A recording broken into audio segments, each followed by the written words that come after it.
I got it! When I first heard about Dave being trapped in a maze... 1, 2, 3, 4! I built a labyrinth. Can you believe it? Dave is trapped in a cardboard maze in his living room and he can't get out. Welcome to Dave Made a Minute, the podcast where a whole bunch of us are exploring the film Dave Made a Maze 1 minute at a time. The twist. Many of the participants have never seen the film. Some don't even know what film they're sampling. They get their minutes and they tackle them as they see fit. Here's your host from the Groundhog Day Project and Michael Myers Minute, Robert Black. Minute 65. Dave and Eddie, prepare for the end. To take on Minute 65, we have Chris Derkotch and Ferry of Jay and Silent Bob Minute. You come home, there's a giant maze in your living room. You're like, what the? There's a giant maze in my living room. I've heard of people rearranging the furniture, but this is wackadoodle crazy. Give me a sense of that. This doesn't make any sense. The problem? There's a promise to my set. But solutions to the problem. It's like a fucking cocktail party in here. I get a few words from you before you go. Welcome to the Dave Made a Minute podcast, where we break down Dave Made a Maze 1 minute at a time. This is minute 65, quite possibly the greatest MacGuffin minute ever. I'm Jeff Ferry from Jay and Silent Bob Minute. And I'm Chris Derkotch, also from the Jay and Silent Bob Minute. And we are 65 minutes into a movie which we have not seen, Chris. Luckily, you're still unprofessional. You still have your phone on, so we have had that through line. That through line continues of your unprofessionalism. Yeah. So Chris and I have not watched this movie. This is the fourth minute we've done. None of them were sequential, so we have no idea what's going on in this movie, but we're trying to piece it together. Guess what? At the end of this, I'm watching this movie. This is it. This is our last minute. So. Yeah, this is our last minute. After this, we're gonna watch it, and I'm hoping some questions are gonna be answered. Most importantly, what the fuck's going on? Because I don't know. So this minute starts with our main character getting a stand, and ends with nightmare fuel. I mean, yeah, I'm not positive what's going on here. we'll get there. So it starts out, and apparently, I believe when we last left the girlfriend, where they were in the maze, but they had not found him, or they just found him. I believe they remember they went into like that the room where they were having a rave party. Yeah, that's right. So they just found him. They seem to be separated from the little film crew that was with them. Yeah, there's nobody but them now. Yeah, but we'll see that they are around. So she has a stand, like literally like a stand you would put something on. So I mean, and they put something on top of it, some sort of cardboard Olympic torch. I guess. That's what I think. It looks like a torch of some sort. Yeah, a cornucopia of some sort. Yeah, I'm not really sure, but apparently it needed a stand. It also seems to be important. That's why I said this was the best MacGuffin minute ever. Can you explain what a MacGuffin Yes, is? a MacGuffin you see in most films about spies. It is the thing that the spies are after. In the days of Rudyard Kipling, it would be the plans of the fort on the Khyber Pass. Mm-hmm. It would be the plans of an airplane engine and the plans of an atom bomb, anything you like. It's always called the thing that the characters on the screen worry about, but the audience don't care. Mm-hmm. And someone asked, what is a MacGuffin? And it's described in a scene in an English train going to Scotland. And one man says to the other opposite him, he said, what's that package above your head there? And the other man said, that's a MacGuffin. He said, what is a MacGuffin? He said, well, it's an apparatus for trapping lions in the Scottish Highlands. The man said, but there are no lions in the Scottish Highlands. He said, then that's no MacGuffin. Thank you for clearing that up for us. Because I feel like this is the MacGuffin that they got to take to the center to, like, solve this whole problem. You think this is it? This thing with the stand is, maybe? Yeah, this is like their Death Star run, the trench run, I guess. Okay. Except instead of Luke Skywalker and Han Solo, we have Bobo Carl Urban and his keeping with our movie that we're covering right now, Mallrats, the girl that's far too attractive for him. Right. Keeping that alive. Yeah, so I mean, I would love to really delve into the stand And maybe the minutes are out and stuff, but I have no idea what's going on. I assume the thing getting put on there is the important thing. But for all I know, the stand's the important thing. What's that? This is a stand. Oh. Oh. What's more important than either the chrysalis itself, the thing that Dave just made, or the stand itself, which Annie just made, is that the two of them made them. She made this phallic masculine thing that goes inside the feminine protective thing that he just made. And they did it together. That's what matters. So yes, these are arguably MacGuffins. Except no one's really seeking them out. When they needed them, they made them. Now we bring it to the center, baby. Yeah, we do. And then there's that innuendo. Right. Or what happens next? I have no idea. Oh yeah, we're getting into that. So that's so she gets this. So he gets the stand. He gets this little thing, and all we know is they got to bring it to the center. Yeah. Whatever the hell that means. I guess the center of the maze. Like I said, like that seems to be like their way to finish things off. Their exit, maybe. Yeah, but then he just inexplicably takes out a katana. Yeah, and there's some weird lines here too. She says impulse buy. He says it was at the register. It was at the register. I mean, I get it. I get the joke. I know, because but she's asking the question that I'm literally asking of like, where did you get a samurai sword from? Yeah. Notably as well, and no one would catch it in this format with all these different participants, when Dave unrolled all of the equipment he had with him in minute 49, there was no sword. Dave is effectively manifesting what he needs when he needs it. Because we're led to believe that if that type of item is inside this maze, that somebody brought it in? Right. So did he bring it in himself? If so, why? Also, how? I mean, we haven't even answered the first question of how did anybody get in this maze, because we don't have those minutes. If you heard our first episode, you could tell that we had no idea what was going on. Or if you're listening to the current episode, you know we don't know what's going on. We've learned nothing. Yeah. We missed all the parts in between. It's like we're watching Honey, I Shrunk the Kids, but we missed all the part where people get shrunk. So all we know is they were big and they're now small, and we have no idea how. For all I know, Rick Moranis shrunk all these people. That would be a good thing to find out. Oh yeah. Oh, come on, Zelensky. What are you doing? Although, Dave. Yeah, I mean, if a giant ant shows up and dies, I am gonna cry though. Yeah. So yeah, she gets a samurai sword, which is odd. Yeah, it's to say the least. Yeah, and she's not even like she's moderately surprised to get it, but not as surprised as I would be if I came home and like my wife just handed me a samurai sword and said, "Keep cutting until you get to the center."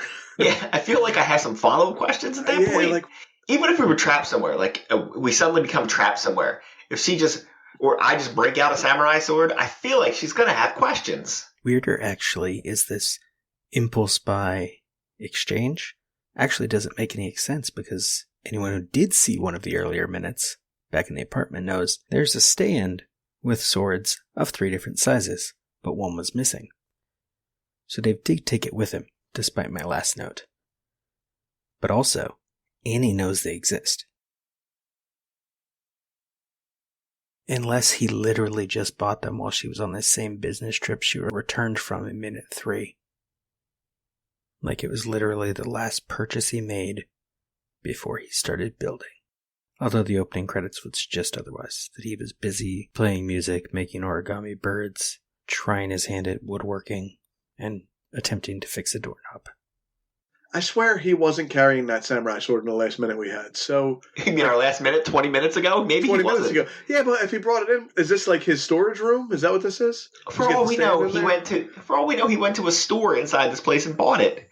That's a possibility. I never even thought of that. That's a possibility. Or he met like a roving samurai, like John Belushi was walking by and sold him a samurai sword. He went Saturday Night Live, John Belushi. That's great. That's my only reference for samurai. I got no time for Kurosawa. I'm talking Belushi. So I mean, they have a passionate, quote unquote, kiss. Right. She says, "I love you." So I mean, I guess that's all good. All I know is for what's happening. I don't know what's happened in the intervening half hour or so since the last time we saw these guys. They are very calm. Yeah. Like, I want to see how she gets into the maze and doesn't lose her mind. Yeah. All right. So before we get on to the last 15 seconds or so of our minute, Do you have anything to say about their little interaction? Her having a samurai sword, or should we just wildly speculate? Should we go back to wild speculation of how they got in there? If he had the samurai sword, instead of bringing everybody in, why didn't he just chop his way to the center and get it over with? It feels like chopping through cardboard with a samurai sword would not be that difficult. Right. I'm still going on the theory that they have been. I forgot. Now I don't remember what my theory was. I thought they were shrunk down in some way to get in there. Yeah, I don't know now. Dimensional portal. I don't know. It's very odd. Like, I realize that it's probably very unimportant to the plot, and the main thing is to get them inside this maze. You know what's weird to me, too? The way she says, he says, what's that? And she says it's a stand. Like, she was making it up as it went along. Well, I mean, if somebody held that up to me, I probably would ask what it was, too. True. But it does beg the question of, like, he has the Olympic torch that he has. Does it require a stand? Like, was that necessary? You couldn't just go throw it in whatever room it is? And the samurai sword's wrapped in a blanket with like a belt around it. Oh no. I have failed. I think Dave may have had the rolled up blanket inside his stuff he laid out.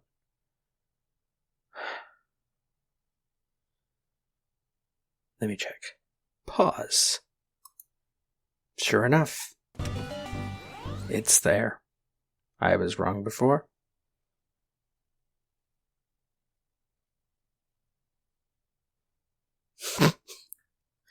I suppose I apologize. Back to Jeff and Chris. Yeah, he's taking care of that samurai sword like he is a ronin that we just didn't know about. Right, right. But then, I forgot to mention, I used to live in feudal Japan. Again, then why didn't he use it? And what is on his hand? I don't know. I meant to bring that up. It was in my notes. I was getting to it. Is his hand starting to become cardboard? Or is he wearing a cardboard glove? I can't figure it out. I thought maybe we had like an Evil Dead thing going on, like his hand got cut off and he got replaced with cardboard. Now I'm looking at it, it looks like frayed cardboard. Hail to the king, baby. It's no chainsaw, that's for sure. No, it's definitely no chainsaw, but... Yeah, all my notes have question marks after them. It just says, a stand, question mark, MacGuffin, question mark, katana, question mark. I mean, that's about where we're at. Everything's a question mark. They're going to title this episode question mark. That's what question mark. The boys from Jay and Silent Bob Minute have questions. No answers, just questions. Yeah, we'll have answers when we don't have any episodes left to do, and nobody will know our answers. Yeah, I'm waiting. I can't wait to watch this, because then I want to listen to everybody's minutes and see how many people were dumb enough to do it the way we were. Sound crazy like we do? Yeah. Like, I know, like, Mystic Pizza has watched their movie without, or 1 minute at a time without seeing it before. But, like, at least they watched it sequentially and every minute. I feel like we're at a real disadvantage here. All right, so I'm trying to split the minute up because we really need to delve into the second part of this when we get there. Here's where this first part ends. He says... Once you start, don't stop until you get to the center. The second you make your first cut, it's coming after us. Yeah. Okay. But I think we knew that last time. We were under the impression something was in here. Yeah, there's something coming after them. So let's wildly speculate some more. What kind of monster do you think would be inside of a cardboard box? I mean, you're trapped in a car. Why not a fire? What? Oh, how about a mouse? Or a mouse. A giant mouse? Yeah. I mean, could it be something like that? Like, that's a real thing. Or is it like some sort of, like, judging by what I'm going to see later, is it some sort of creation that's in there? Like some sort of black magic voodoo thing? Yeah. It's crazy. I know she kisses him, says I love you, and then pulls that sword out like she has used the sword before. Oh, absolutely. She gives the badass look towards the camera. It reminds me of in a movie, if you ever see somebody handed a gun, that you're supposed to get an impression they've never done it before, and yet you see them like rack it or something, or like they can pop the clip out and plop it. You're like, no, you don't know how to do that. Right. Unless you've had training. Yeah. Or, I mean, you could figure it out, but you're going to have to look at it for a second. I'm talking if you're completely unfamiliar with weapons at all. Yeah. You're going to have to at least look at it. Right. It's just like, if you've never held, now she doesn't hold it really in a fighting pose until like a little bit later, but you're not even going to know how to hold it right. Have you ever seen someone hold even a baseball bat for the first time? Oh, yeah. Say, go stand over there, I'm going to throw you the ball. Everybody holds it crazy, a golf club, anything. The first time you hold it, unless somebody walks over and goes, no, you hold it like this and like this. You look like an idiot. Right. I love you. And then they said a line, what if Bryn's still in there? Fighting to get out. I hope you're not going to ask me who that is. Yeah, I mean, I have no idea. is. I don't know who it is. I wonder if it's the next thing they flash to, if that's Bryn. Well, who says that? Do you know whose line that is? It is... Are you going to say a character name and then I'm going to ask who it is because I'm still not going to know? Oh, okay. No, it's Harry that says that. Okay, yeah. That's what I thought because I thought that was maybe her. Right. I had the dialogue, but I thought it was right after that. It's not. It's after they show this. Yeah. I don't know. I want to get into this friggin' nightmare at the end. Yeah. Well, we cut to this thing. Yeah. All right. I'm trying to get it up on my screen so I can just get a still shot of it. Now, having watched a fair amount of horror movies, the way I think this has happened, I think that was somebody they knew who has now been turned into cardboard. Okay, and he's possibly turning into cardboard himself. So yeah. Yes. That makes sense. So like this person has been trapped by, I assume, the guy with the glasses. Oh, right. Who is now being followed by the documentary crew? Yeah, they've traded off. To be fair, they're the media. You know, they're not involved in the story. They're just following it around. They're just watching the action. But again, just like if he's supposed to be the bad guy, they are also very calm. This is like if what's going on is what I think is going on. This is like they're sitting in the room with Dr. Mengele, and they're like, "Well, we're just watching this. This is nothing odd here." I mean, Dave Made the Maze, right? Because that's the name of his stinking movie, right? Yeah. So, where did this guy come from? Did he bring him in too? Well, maybe it's one of those things. Like again, another horror movie trope. Like you make something, but you make something you don't understand. Right. Or you make it far more powerful than you meant to. So like you open up like a dimension or whatever. You know, you accidentally create the puzzle box, and next thing you know, you got Pinhead walking around with the Cenobites. I misspoke when I said stinking movie because I have no idea what kind of movie this is, and I really, really want to see it. So I shouldn't have said stinking. Well, listen, I gotta say, it's sold to me. Oh, it's definitely sold. I'm watching. I was sold after the first minute I watched it. Yeah, and that's when I thought it was a totally different movie. So our first minute, they were still. Only he was in the maze at that point. Yeah. So we were like, oh, this is so interesting. We thought the movie was going to be about them trying to rescue him. Trying to get him out of the maze. That was our first 2 minutes, was like that kind of stuff. And then we cut like 20 minutes in, all of a sudden everybody's in the maze. Right. We're like, what's going on here? I am tempted now to like contact somebody else at Movies by Minutes and be like, can I just have like 4 random minutes of your movie, especially one I haven't seen? Right. And just be like, just give me 4 random minutes anywhere throughout your movie, and I'll try to piece it together. Yeah. Well, I want to see how close we are too. The thing that they cut to has long hair and it makes a sound. I think it's female. Yeah, that is my number one theory. This was a regular person who has been turned into this because it looks like they're tied up. Yeah, at first I thought it was like puppet strings, but it's not. It's rope. Yeah, and this dude seems to be like enjoying it in like a sociopathic sort of way. Yeah, he's smiling as soon as they cut to him. Now he says, "What if Bryn is still in there fighting to get out? Could that be Bryn?" Is still in that cardboard. Yeah. In that body fighting to get out. Yeah. He says it to the camera crew and they just kind of look away like they don't know what well, the one just stands there smiling at him. And the other guy looks away. Yeah. So, yeah, when we get past there, we cut to her cutting through with the sword. Yeah. And it's the first time that I see anything that kind of shows the lack of budget we're working with here. Okay. Because I think we're supposed to see, like, smoke and dust and that type of thing. Right. But it all blows in from behind her. No, I wouldn't say it. Oh yeah, I got it. The music's well too, but yeah, it looks like a heavy metal video. Like the music's blowing her hair around and stuff. I mean, the dust is blowing her hair around. Yeah, it's no fault of who's making it because again, only a psychotic person would watch it minute by minute and multiple times, and that's the only reason why I caught it. Yeah. But she does have one of those moments. She does look like as she's jamming it into the wall, like a little. The first 10 minutes of Phantom Menace trying to melt through the wall type thing. Although more realistic and, Now, does that thing, the cardboard thing, does it laugh? Is that a laugh that it does? I don't know if that's laughing or like the strings. It's like a wee type thing. I was wondering, is he making her like a monster? And he's going to... I think it's just like the noise, especially the noise of them cutting in and, just some sound to pump up the action. Yeah. But then the music swells and she puts it right through that cardboard and and we're treated to one more shot of whoever this is, Bryn or somebody else. That seems to, I don't know if it's her or be enjoying that she cut the cardboard. I don't know. I think she just hears something. But what I will point out can you see the very last second? Yeah. Do you see the guy turn? Yeah, like he's scared. And he's just about to yell. Oh, so I'm wondering if they starting to break in, because what are we at 65 minutes into this? So we're in the third act of this movie probably. I'm assuming this is like a 90-minute movie. This may be the beginning of the third act, where she's... That would be the only thing that would make me tap out on this movie if I find out it's like 2 hours and 50 minutes long. Yeah, I don't know if I can sit through 2 hours and 50 minutes. But I'm assuming by where we are, what's going on, that we are... This is your third act, you know, where, to put it back in a Star Wars thing, like, everybody's just flying out in their X-Wings. Like, we're down to the final act. Notice how I'm using a far more popular movie than the one we're covering as our basis. I don't know. I think this podcast is going to make it a lot more popular. Yeah. I mean, if it was ours, I guess if it was Mallrats, I mean, you're doing the, I guess the game show is starting. Truth or Date is starting. Svenning just sat down, telling everybody he's sick. They're getting ready to start. Yeah. He's got diphtheria. Yeah. Join us on Jay and Silent Bob Minute. I promise you, we've actually watched that movie before we covered it. We even watched the extended cut or the original cut. For no reason. All right, so I mean, this is the last minute we're covering. So, what are your overall feelings on Dave Made a Maze? I mean, I want to say it.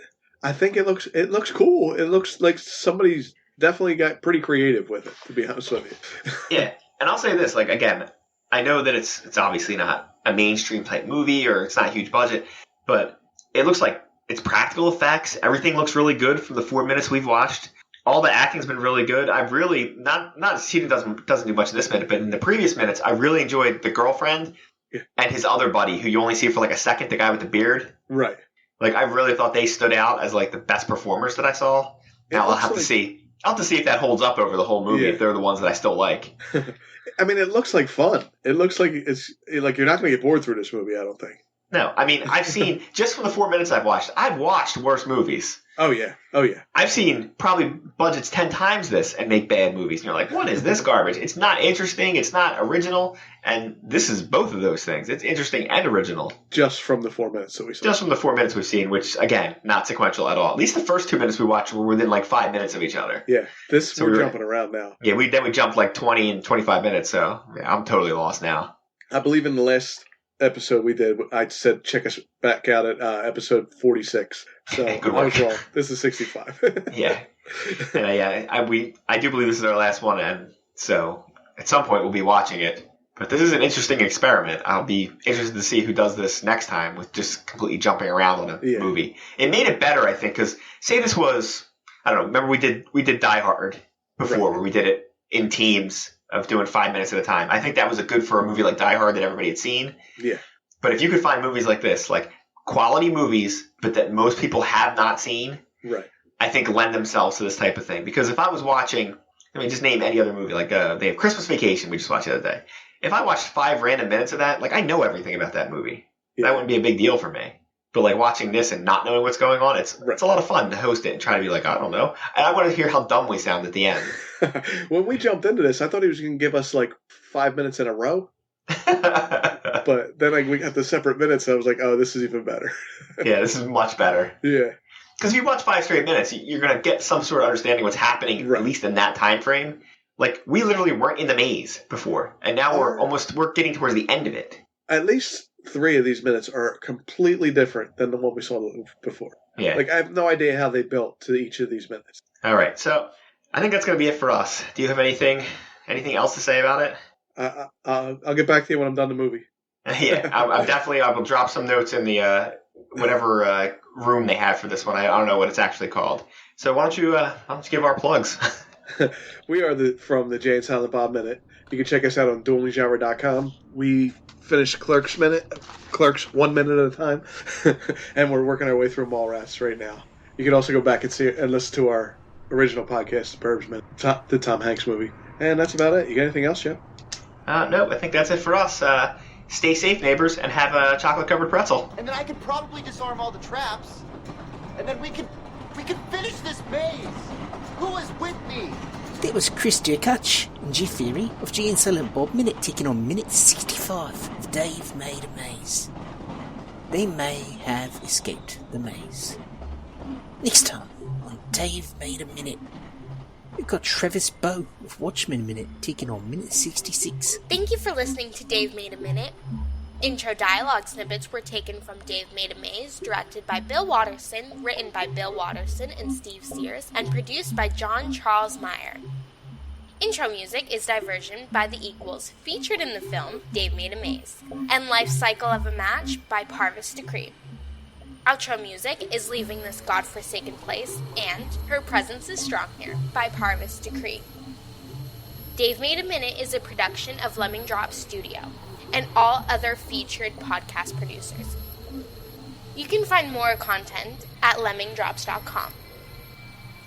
Check us out on Twitter, Facebook, and Instagram at Dave Made a Minute. If you like what you hear, throw us a rating and review on your podcatcher of choice, and check out all of the participants' other shows to spread the love around. Again, thank you for listening. As long as we're all working together, this is going to be fine. It's going to be great. I need you to notify the families of everyone who died here today. Totally. Wait, what?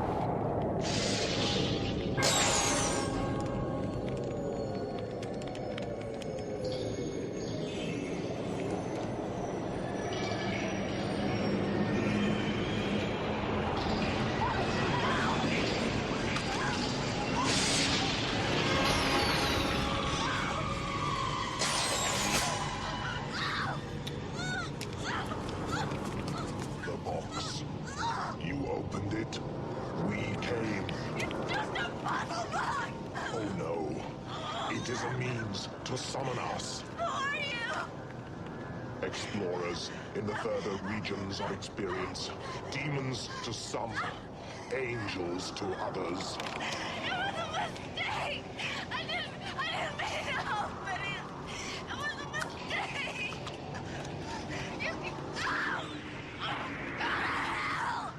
We can't. Not alone. You solved the box. We came. Now you must come with us. Taste our pleasures. Go away and leave me alone. Oh, no tears, please. It's a waste of good suffering.